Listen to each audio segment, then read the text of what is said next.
En el mundo actual hemos sido testigos de la emergencia de nuevas dinámicas relacionales que desafían las normas tradicionales de pareja y la monogamia. El libertinaje, el intercambio de parejas, el sexo de una sola noche, las relaciones abiertas y, en última instancia, las relaciones poliamorosas han ganado terreno como alternativas a la monogamia. Sin embargo, ¿son estas prácticas verdaderamente una ruptura con este sistema establecido o simplemente una reconfiguración dentro de sus límites? Para comprender mejor este fenómeno, es crucial cuestionarnos qué entendemos por monogamia. Si la monogamia se define no solo como una práctica individual, sino como un sistema social arraigado en nuestras estructuras culturales y económicas, entonces debemos reconocer que estamos lejos de romper con ella. De hecho, la monogamia se ha erigido como un pilar fundamental del sistema social y económico en el que vivimos.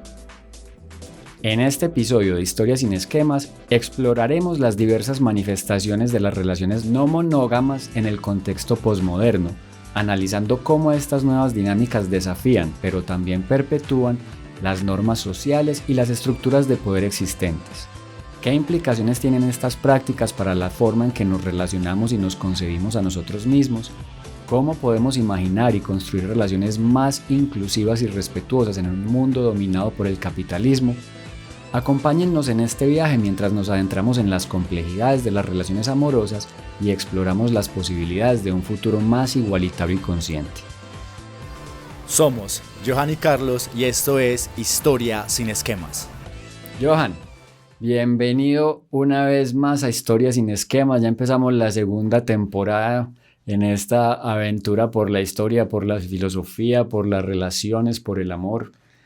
¿Qué más, Carlos? Un saludo y a todos los que nos han escuchado y nos han acompañado en este proceso, pues bienvenidos. Ya nos habíamos tardado un poquito en regresar, pero bueno, aquí vamos con toda y a deconstruir y a seguir llenándonos de problemas innecesarios, pero no tan innecesarios, para cuestionar ciertas cositas de la cotidianidad. Es que esa es la vida, resolver problemas todos los días, Johan. Unos que se busca uno mismo y otros que son como factores endógenos, pero bueno. Y a propósito de problemas, vamos a hablar del poliamor. Sí, en la actualidad parece que hay un boom, ¿cierto?, de formas de relacionarnos y de hacer vínculos o de construir vínculos que pareciesen revolucionarios. Pero como aquí no comemos entero, lo que vamos a hacer es tratar de construir eso, mirar hasta qué punto realmente son prácticas, entre comillas, revolucionarias, o si en realidad estamos repitiendo exactamente lo mismo, le estamos poniendo nombres, etiquetas, pero estamos reproduciendo exactamente lo mismo que decimos combatir. Entonces, el día de hoy esto va a tener un largo desarrollo, entonces vamos a profundizar bien en esos temas. Hoy vamos a dedicarnos a un bloque, a un concepto en específico para posteriormente llegar a esa respuesta del poliamor. Bueno, y a propósito de problemas, lo que vamos a tratar de hacer es establecer un diálogo entre varios autores. Vamos a tratar de establecer un diálogo entre Brigitte Vasallo, que es la filósofa a la que leímos y digamos de donde sacamos como toda la conceptualización de este tema del poliamor, y la vamos a poner a conversar, entre otros autores, con el Papa Benedicto XVI y su encíclica Deus es Caritas, Dios es caridad. Entonces, pues a propósito de problemas, repito, ahí tenemos uno grande. Vamos a ver si podemos establecer ese diálogo aquí, pues sí, con un poquito de humildad, pero bueno, es una conversación interesante. Un diálogo interesante, bueno. Antes de comenzar con el poliamor, hay que empezar, digamos, con lo que supuestamente dice combatir. Ajá. En este caso sería el concepto de monogamia, ¿cierto? Para iniciar a problematizar el asunto, vamos a tener que entender la monogamia no como una práctica más dentro de otras que posiblemente las personas tienden a pensar, sino lo vamos a pensar en términos de sistema. Esto implica que la monogamia va mucho más allá de las relaciones sexuales o de los vínculos y por supuesto está anclado a las ideas de amor, de reproducción o de familia.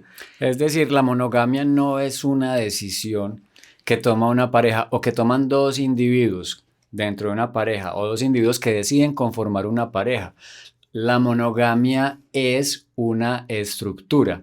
Estamos inmersos o sujetos en un sistema que nos obliga de manera inconsciente a establecer relaciones monógamas. Sí, en un anterior programa ya habíamos afirmado y explicado de cierta manera que, por ejemplo, lo que entendemos como amor en la actualidad no deja de ser una construcción social, entendida esta como un concepto que va cambiando, modificándose alrededor del tiempo, digamos, a lo largo del tiempo. Lo habíamos visto, digamos, que el concepto de amor romántico actual toma retazos o pedazos de la construcción platónica del amor, de ciertos pedazos de la tradición judeocristiana, de ciertos fragmentos incluso de literatura, todo lo que tiene que ver con el amor cortés, toda la construcción de los poemas y la lírica de los siglos XVI, XVII.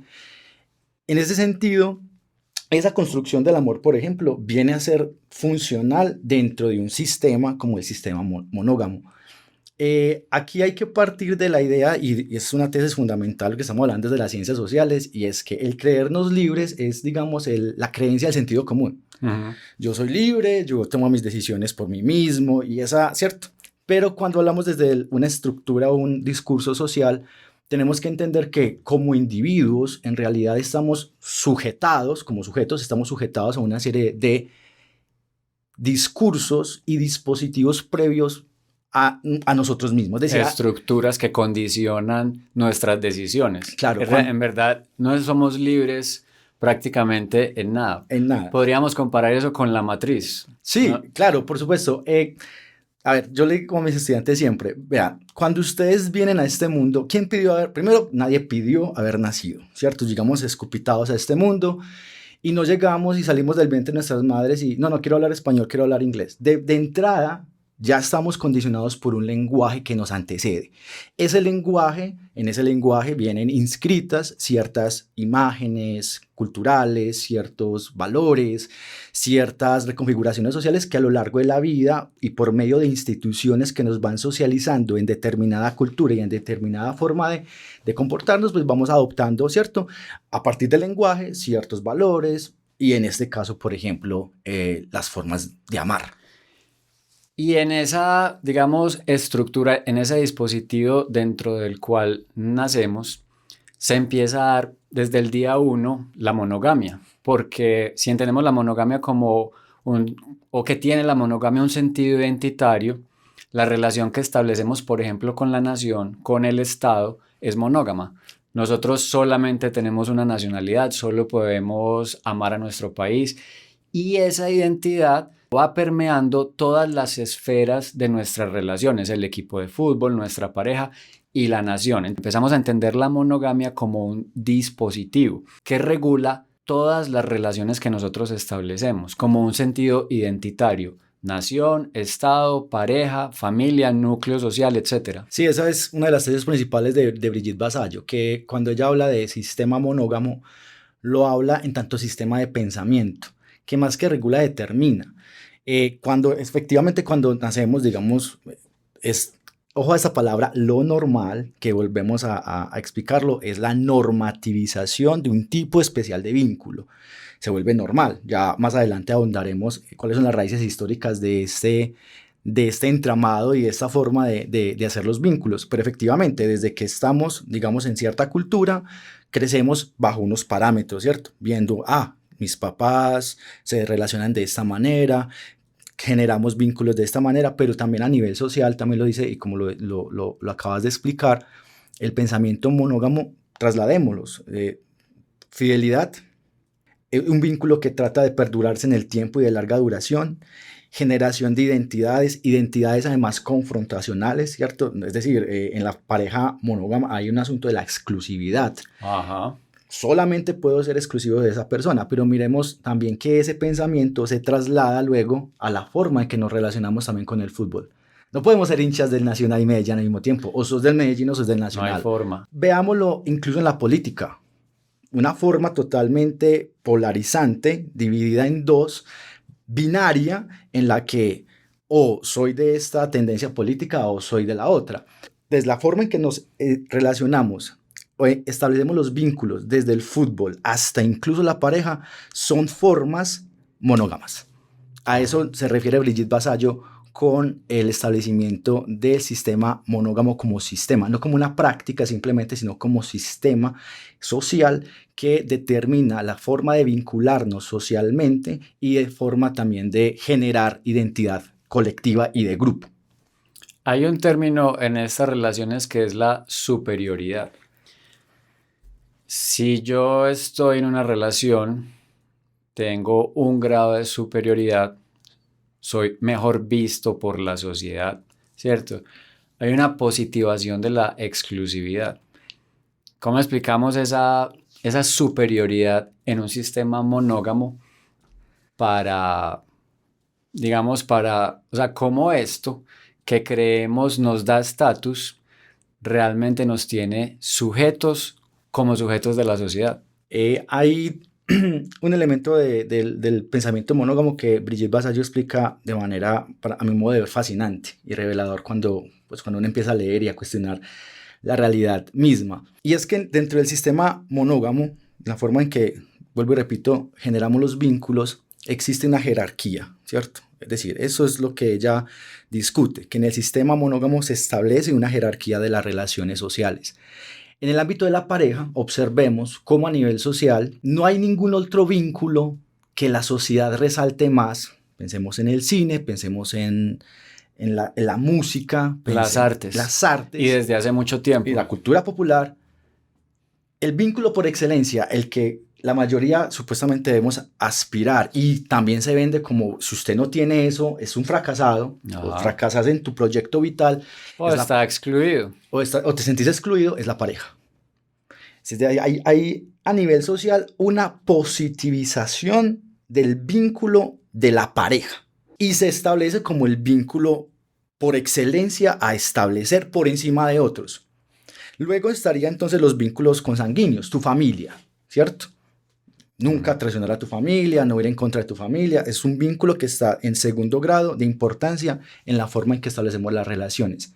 Luego en un tercer escalón pueden estar las amistades, ¿cierto? Que compartir ciertos vínculos, ciertos gustos, ciertas preferencias, ciertas formas de comunicación, ciertas formas de encuentro. Y bueno, ya de ahí para abajo están los compañeros de trabajo o el desconocido que te cruzas en la calle. Esa forma de estructurar en forma piramidal las relaciones sociales tiene también un reparto de privilegios. Es decir, pensemos en esto. Lo normal, y vuelvo a ese término normal de normativización, es que con la única persona que vos tenés sexo, por ejemplo, es el vínculo de pareja.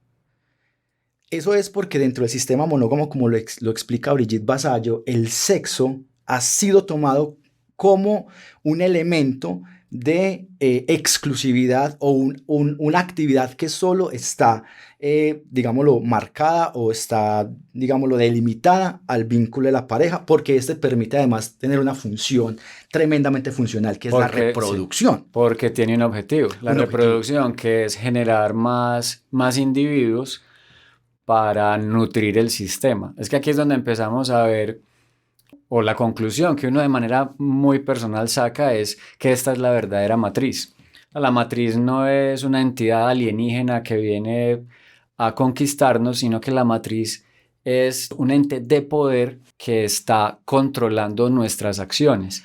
Y la monogamia, que es una herramienta valiosísima para el desarrollo, por ejemplo, del capitalismo, del mundo neoliberal ya en el siglo XX y en el siglo XXI, pero que ha sido importante desde el siglo XIII, desde el fin del feudalismo, por ejemplo. La monogamia ha sido vital para generar cuerpos, como vos muy sabiamente lo decís, dóciles y obedientes que aportan al sistema. Por un lado, que trabajan, que producen y que además consumen. Claro, lo vamos a ver más adelante cómo a partir de ciertas estructuras económicas y políticas el vínculo, digámoslo, familiar y el vínculo sexual se fue cada vez acotando y reduciendo al término de la pareja, eliminándose otras formas, por ejemplo, de la utilización del sexo. Más adelante lo podemos abordar. Por ejemplo, existía el sexo litúrgico. Ajá, es correcto. Del cual habla el Papa Benedicto XVI en la encíclica. Prácticas sexuales durante liturgias de determinados grupos cristianos. Sí, al principio del cristianismo era utilizado el sexo, digamos, como un asunto ritual. Imagínate vos en este tiempo, madre, voy a misa, sí. No me esperes, sí. Tu mamá orgullosa. Bueno, el caso es que esa forma probablemente habría muchos más adeptos por supuesto, por lo menos a la religión que yo profeso. En efecto, el caso es que estas formas también de utilización del sexo litúrgico y también del sexo recreativo, no reproductivo, fueron sistemáticamente a lo largo de los siglos eliminados, con el fin de precisamente tratar de, obviamente, restringir la práctica sexual únicamente al núcleo familiar con el objetivo de la reproducción. Con el objetivo de la reproducción. Entonces ahí, cuando Brigitte Vasallo analiza esa pirámide, vemos y funciona en la actualidad. Es decir, por ejemplo, plantear el sexo de forma recreativa con nuestros amigos, sea homosexual o heterosexual, en algunos círculos de nuestra sociedad resulta escandaloso. Ojo acá que no quiero ser tildado ya entonces de promiscuo y aquí estar promulgando la promiscuidad y entonces agarchar, como dicen los argentinos, con todo el mundo. No, estoy simplemente planteando interrogantes y cuestionando eso que aparentemente es lo normal, eso que se establece como cotidiano, eso que se establece como ya incuestionable. Cuando vos mencionabas ahorita el poder precisamente es esa bestia magnífica que diría Michel Foucault, en el que el poder es más efectivo cuando no lo vemos. Actúa de manera eficaz, eficiente cuando no lo vemos. Cuando empezamos a mirar sus efectos, ahí el poder empieza a escabullirse y es precisamente donde tenemos que estar más alertas. Cuestionar la monogamia no es como, digamos, algunos... Pues en principio no es decir que nosotros, o sea, yo por lo menos, cuestionar la monogamia no quiere decir que yo no sea monógamo. Yo sigo esmerado en tratar de establecer una relación monógama, ¿cierto? Pero entendiendo todos estos matices y sobre todo entendiendo en qué momento este tipo de relaciones son violentas por la manera en que se establecen, porque hay una jerarquía.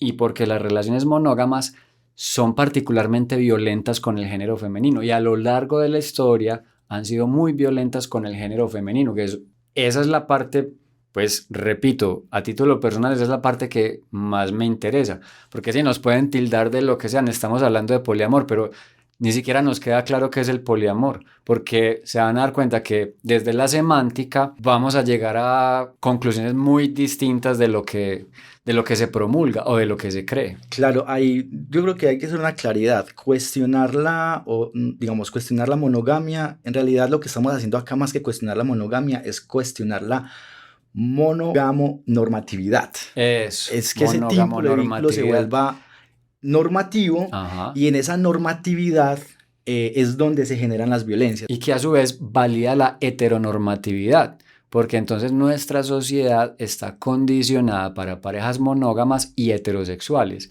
Las parejas homosexuales no disponen de derechos, que eso está muy relacionado con todo el tema del linaje, lo que estábamos hablando ahorita, la reproducción. ¿Qué garantiza también la reproducción? El linaje. La herencia de identidad, de una nacionalidad y otra serie de cosas a las cuales una pareja homosexual pues no tiene derecho en nuestra sociedad. Claro, entonces ahí es importante señalar, ojo, porque no estamos diciendo que por ser monógamos las personas sean violentas, que es una mala interpretación que la gente puede digamos, salir apresuradamente a decir al escuchar esas palabras. Lo No. que estamos diciendo es que este sistema es violento con el género como femenino. tal es violento, ¿cierto? Y no importa, incluso, lo vamos a ver más adelante, incluso aquellos intentos de ser liberales, de ser revolucionarios, de ir contra la monogamia, terminan reproduciendo muchas de las veces esas mismas violencias e incluso dejando, como dice Brigitte Vasallo, más cadáveres emocionales en el camino que la misma, por ejemplo, infidelidad tradicional. Entonces hay que tener cuidado ahí con ello. Quisiera abordar 3 elementos, Carlos, si estás de acuerdo ahí, para poder explicar con más detalle el sistema monógamo. Adelante. Brigitte Vasallo establece 3 características principales o digamos de cómo se logra esa superioridad del vínculo de pareja. Tú ya mencionaste uno, que es la positivización de la exclusividad, pero hay otro que es la conjunción identitaria, es decir, la creación de identidades, y por último está la potenciación de la competitividad y la confrontación. Entonces, ¿qué te parece si vamos abordando uno por uno? Listo. La positivización de la exclusividad se ve básicamente con lo que ya mencionamos, a nivel social, a nivel cultural, por medio de la música, por medio de la cultura, por medio de las artes. La religión. La religión se ha establecido que, por ejemplo, en el ámbito de la pareja, en el ámbito amoroso, es buena la exclusividad sexual, porque esto permite, además de eso, digamos a nivel biológico, le es funcional la herencia genética, ¿cierto? Porque, digamos, a nivel social se ha establecido de manera importante de dónde venimos, el linaje, ¿cierto? La sangre. Pensemos en los apellidos. Los apellidos son una marca identitaria que, ¿de qué apellido sos? De apellido abolengo. Eso es muy español, ¿cierto? Los de los Durango. El rancio abolengo de nuestra herencia castellana. Pensemos en la supuesta sangre azul, ¿cierto? Estas relaciones endémicas entre las mismas familias aristocráticas de Europa. Obviamente, ¿cierto? Tu apellido aristócrata no podía ser mezclado con un apellido de un plebeyo, porque obviamente era una contaminación a tu linaje. Una Chavarría no se mezclaba con una Arbeláez, por ejemplo, en Antioquia también lo vemos eso, de ciertos apellidos, ¿cierto? Obviamente nuestro mestizaje español, pero por ejemplo en el caso mío, Manco Durango, apellido indígena, apellido español. Para ese establecimiento de la colonización, por ejemplo, que está arraigado también en la creación y la consolidación del sistema capitalista, miremos cómo trataban a los mestizos, cómo trataban a los mestizos producto de esa, ¿cierto? De esa, ya entre comillas, contaminación, que no eran españoles puros, sino que ya eran españoles mezclados ahí con eso que nuestro querido amigo Laureano Gómez llamaban los rezagos de nuestro atraso, en cierto escrito que algún día tendremos que hablar de él. Entonces, primero, la positivización de la exclusividad permite la transmisión de una herencia genética, de una identidad. Pero además de eso, le es también útil al sistema porque también permite la herencia de la acumulación de capital. Los bienes, las relaciones sociales. La tierra. La tierra, que es, digamos, importante dentro de la reproducción del sistema capitalista. ¿A quién? Esos bienes... Recordemos, una de las principales tesis de la crítica de Marx al capitalismo es que el capital quieto no sobrevive. De nada sirve el capital ahí. El capital tiene que circular para que el sistema capitalista siga desarrollándose. Y de esa forma circulan los individuos dentro del núcleo familiar. Claro, por supuesto. Entonces, pensemos, por ejemplo, en la penalización social que hay alrededor de la infidelidad. ¿Cierto?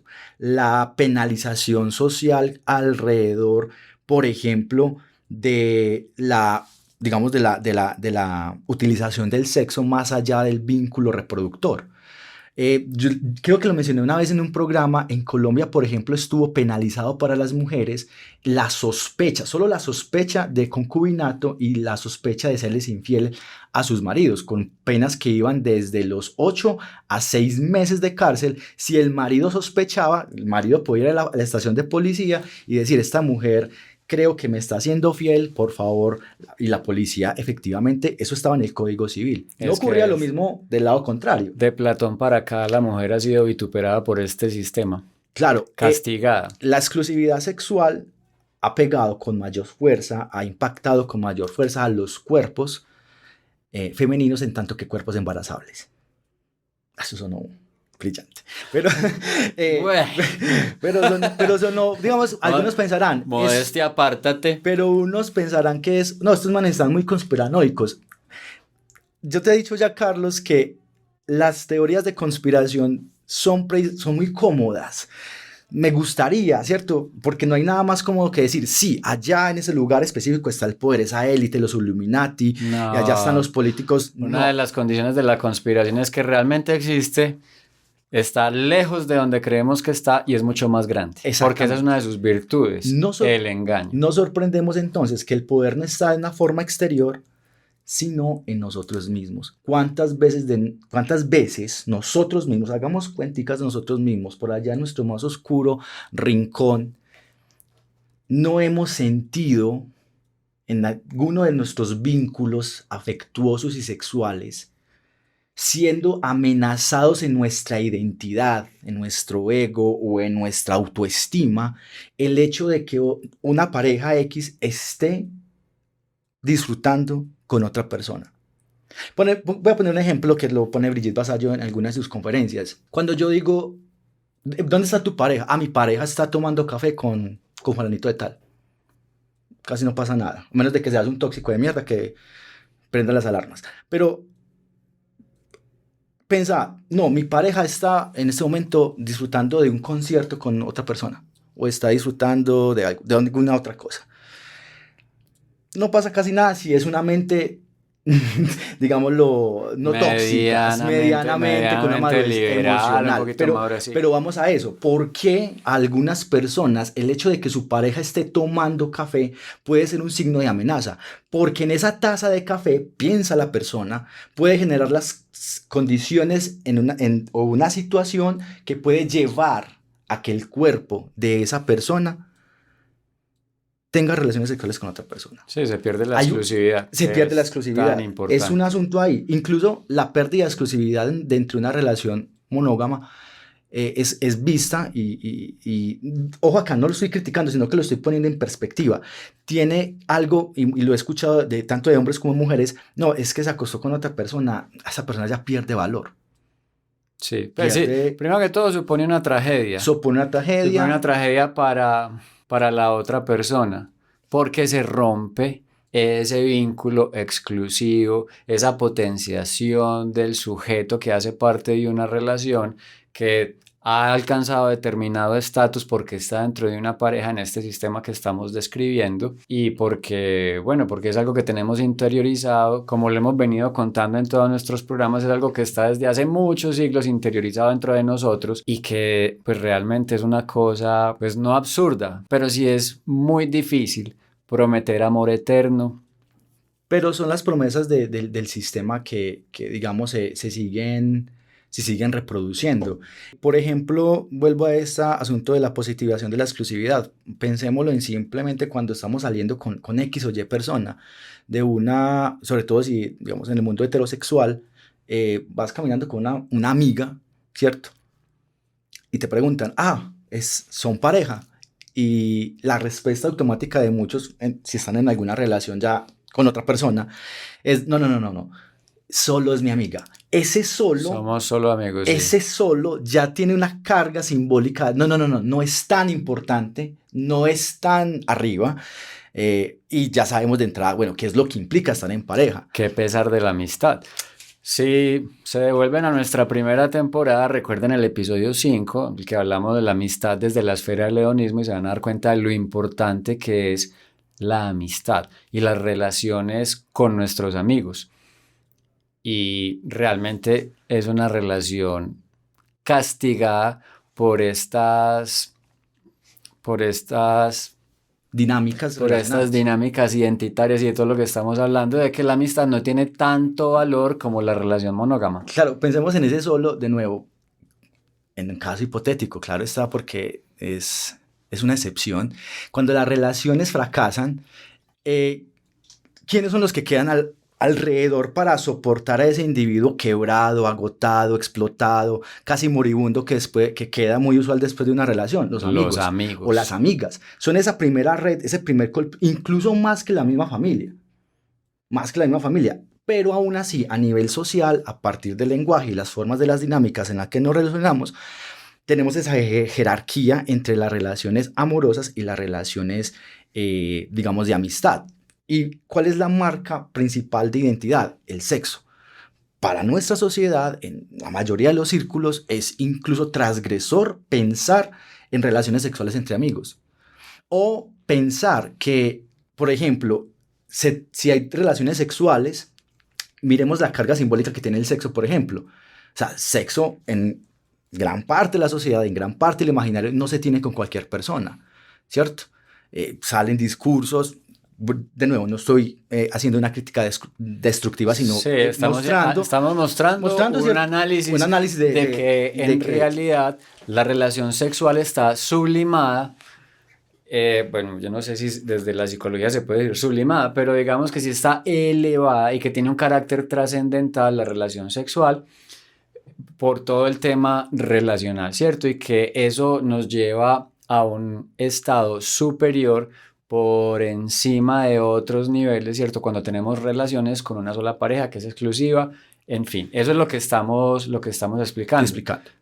Cuando en realidad es una necesidad biológica, o ni siquiera una necesidad, es un proceso biológico en el cual dos órganos entran en contacto. Exacto. Lo que iba a explicar antes de hacer la aclaración es, pensemos en esos discursos, no sé si los has escuchado, Carlos, de las energías, y entonces que si te acuestas con muchas personas, por supuesto, que digamos perdes energía o que estás entregando energía. No lo estoy cuestionando, sino que observemos que son discursos precisamente que van en función de delimitar los límites de con quién tenemos sexo, con quién no lo tenemos, o cuáles son las consecuencias, digamos, de utilizar el sexo más allá de esa romantización de un aspecto, digámoslo, biológico. Cuidado que no estoy subestimando la importancia que tiene, digamos, los vínculos sexoafectivos, sino que estoy, digamos, señalando cómo se van entretejiendo esos discursos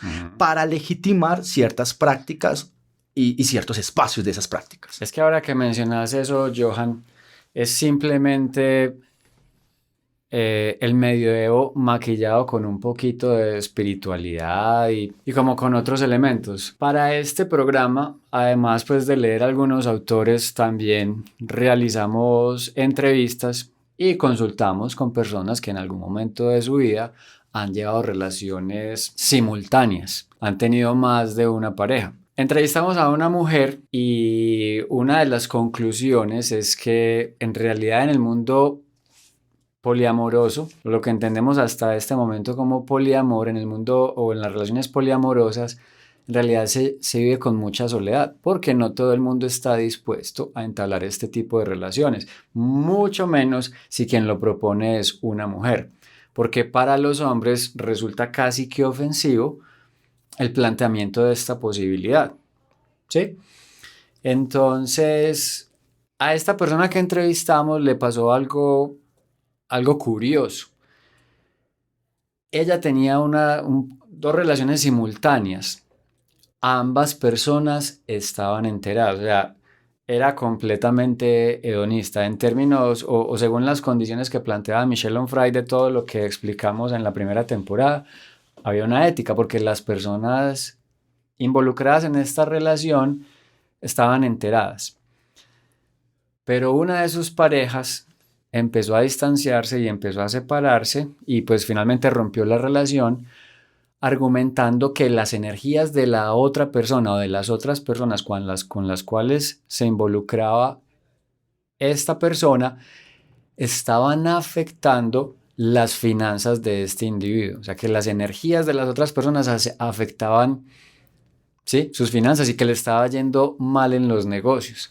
Leyendo muy, muy entre líneas, a mí se me ocurría que eso era un pensamiento medieval, porque simple y llanamente la estaba tildando de bruja, que era lo que pasaba hace 7, 8 siglos con las mujeres que eran abiertas sexualmente, se les tildaba de brujas, las llevaban a la hoguera simplemente porque tenían unas prácticas distintas. Entonces es ahí el triunfo, o sea, ahí es donde vemos el triunfo del sistema, que seguimos siendo medievales y que el poder está dentro de nosotros, simplemente maquillamos las cosas, pero seguimos señalando a las personas, particularmente a las mujeres, que toman este tipo de decisión. Y esta persona argumentaba que sí, que debido a esas situaciones, debido a todo lo que nosotros estamos describiendo, en realidad quien toma la decisión de establecer relaciones simultáneas o de vivir en lo que hasta ahora podemos llamar poliamor, realmente lleva una vida muy solitaria. Claro, porque es que vuelvo a insistir con esto. Nos podemos creer muy libres, nos podemos creer los amos del mundo, me van a perdonar la expresión, nos podemos creer el pipí del niño Dios, pero estamos dentro de una estructura. Johan, ¿vos realmente crees en el niño Dios? ¿A quién tratas de engañar yo? Muy metalero y todo, pero el niño Dios está dentro de ti. Aunque no Johan también tiene su corazoncito. Me exhibiste. El asunto es, Carlos, que por muy, digamos, muy liberales que nos podamos creer, incluso a partir de esas lecturas, cuando uno empieza a descubrirse a sí mismo y a hacer un examen sincero de sí mismo, uno dice, mierda, hay cosas muy pesadas que uno normaliza, que uno normatiza, que uno sigue reproduciendo. Pensemos en simples charlas juveniles o adolescentes con nuestros amigos. Vos llegabas con tus amigos, incluso siendo un poco fanfarrón y un poco visajoso, es el término acá que utilizamos en Colombia cuando das a mostrar algo que en realidad no sos. Con tus amigos, ay, es que me cuadré con aquella, me parché con esta, me jalé a Juliana. Entonces, ¿cuál es la reacción del ciclo? El berraco. El perro. Varón. Vas y le decías a tu papá y tu papá, esto es lo que yo crié. Bravo, mijo. Tenés una aprobación. Vaya que mi hermanita, casi de la misma edad mía, hubiese dicho ese tipo de cosas. Cualquier adolescente, cualquier niña que cuente sus experiencias, cualquier niña que tenga sexo con varias personas, ni siquiera eso, inmediatamente es tildada, ni siquiera señalada. Eso, Carlos. Durante la adolescencia observemos la carga simbólica que tiene el sexo. Mientras que la sexualidad del hombre se ha tratado de visibilizar, es que es lo normal, ¿cierto? El asunto de la masturbación, excepto la erección, obviamente porque la sexualidad masculina ha sido, digamos, se ha permitido que sea más visible, ¿cierto? La sexualidad de la mujer ha sido más reprimida. Ajá, y sí, la mujer tiene que mantener la virtud hasta el matrimonio. Por el simple hecho, incluso, mi mamá lo comenta en alguna de sus conversaciones, el simple hecho de ella haber salido a bailar era motivo suficiente para una cascada monumental de mi abuelo que en paz descanse. Entonces, aunque digamos en este momento, no, es que hemos avanzado. Sí, hemos avanzado en ciertos discursos y hemos avanzado en ciertas prácticas, pero en ciertas prácticas más íntimas, digamos, todos hemos pasado por una infidelidad. Esa mierda duele. Y no estoy, vuelvo y repito, no estoy minimizando el impacto de las infidelidades ni los impactos emocionales que esa cosa tiene. Ahora, el por qué tiene ese impacto es el meollo del asunto, el por qué nos importa tanto.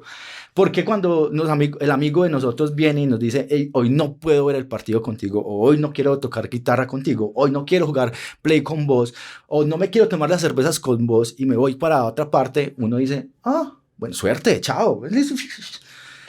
Pero no pasa lo mismo con la pareja. Claro, hay algo que se quiebra, ¿cierto? Entonces, a ese asunto es a lo que hemos venido señalando con la positivización de la exclusividad. Para ahondar en esto, ya creo que lo habíamos mencionado la otra vez en el capítulo del hedonismo, es la unión entre el sexo, el amor y la fidelidad. Entonces ahí podemos entender que se ha unido esos tres conceptos. Podríamos haberlo separado, pero hoy en día gran parte de la población lo entienden como algo. Es decir, vos tenés sexo con aquella persona que amás. Y a esa persona con la que tenés sexo y con la que amás, tenés que tener un asunto de fidelidad, ¿cierto? Sí, claro. Exclusividad. Entonces se genera toda lo que podemos llamar una biopolítica de los afectos, ¿cierto? Que es esa afectación personal de algo que en últimas es una construcción social. Porque... Pero si hablamos de biopolítica es porque está mediado ¿cierto? Por un sacramento, por un vínculo legal, ¿o me equivoco? Cuando cuando hablamos de biopolítica es porque la política se mete en nuestras relaciones, pero más que la política es la nación, el Estado, el sistema, la estructura se mete en nuestras relaciones y en nuestras decisiones de vida. Es más jodido el asunto cuando hablamos de biopolítica. Cuando hablamos de política o hablamos de biopoder, no es solamente en nuestros vínculos, es en nuestros cuerpos. Durante el siglo XIX, es que el tiempo no alcanza, pero hay tantas cosas. Pero bueno, pero es nuestro podcast, no importa. Hoy Paciencia. Hoy nos va a quedar faltando el tercer punto, que es la potenciación de la competitividad, pero pues paciencia, gente. Seguimos en el segundo programa. Durante el siglo XIX, observen eso, hombres. Menos mal, no nacimos en el siglo XIX, porque durante el siglo XIX se creó todo un aparato ideológico, educacional, para controlar la masturbación. Y sabemos, como hombres, el asunto problemático de la masturbación, sobre todo en la adolescencia. Entonces, digamos que también lo hemos escuchado pues, en la actualidad, que se pone la mano peluda, que yo no sé qué causa daños emocionales. Lo mismo, seguimos siendo medievales. Pero más que medievales, en el siglo XIX se satanizó y casi que se ponía un énfasis patológico con la masturbación, porque dentro de la concepción sistemática ese individuo está perdiendo el tiempo. Se puede estar concentrado en la productividad y en la eficacia. Entonces, observamos la escuela cómo funciona. La escuela es un organizador biopolítico de los cuerpos. Bueno, qué bonito eso. La masturbación es una subversión. Sí, porque en términos, el sexo es solamente aceptado, digamos, en sociedades muy conservadoras y también en ciertas partes de la sociedad, dentro de términos netamente productivistas. De ahí que el matrimonio, como expresión máxima del amor, no sea más que una práctica institucionalizada de cierta forma de entender el amor. Porque tranquilamente podríamos plantear, no toda la gente que se casa se ama, evidentemente. Claramente. Si no, las cifras de divorcio no estarían tan altas. Sí. Latigazo. Y también hay que entender que pues, si se aman o creen amarse, pero pues ya lo hemos explicado, 2 añitos, 3 añitos y se acaba la química. Exacto. Y lo otro es que no necesariamente para que exista amor las personas se tienen que casar. Entonces, ¿pero qué es el matrimonio? Es esa institucionalización, es como incluso el ritual. Lo veíamos estos días, mientras en nuestras tardes de lectura, ese ritual de reunión, de reafirmación del vínculo de la pareja. Ella es mía, él es mío y ya no somos individuos. Y es la otra parte de la conjunción, somos pareja. Porque la pareja no son 2 individuos separados, no, son casi que la reunión de la consumación de la media naranja. Ese mito del amor romántico que ya habíamos discutido previamente. Y 2 individuos son más fáciles de controlar. Exactamente. Ahí está la biopolítica. Johan, entonces terminamos este primer episodio de la segunda temporada. Eso sí que suena rimbombante, pero me encanta decirlo. Segunda temporada de Historias sin Esquemas. Nos queda un punto pendiente de este primer programa que lo vamos a resolver en el que sigue, que es la potenciación de la competitividad y la confrontación. Listo. La nación, la pareja, todo está ahí metido. Está metido el neoliberalismo, el capitalismo, en fin, un montón de cosas que lo trataremos, bueno, no de resolver, lo vamos a plantear aquí. Nosotros planteamos un montón de cosas, probablemente no resolvamos nada, pero bueno, atentos, de eso se trata. Atentos entonces, nos vemos en el próximo capítulo. Listo. Muchísimas gracias por estar acá escuchándonos. Gracias.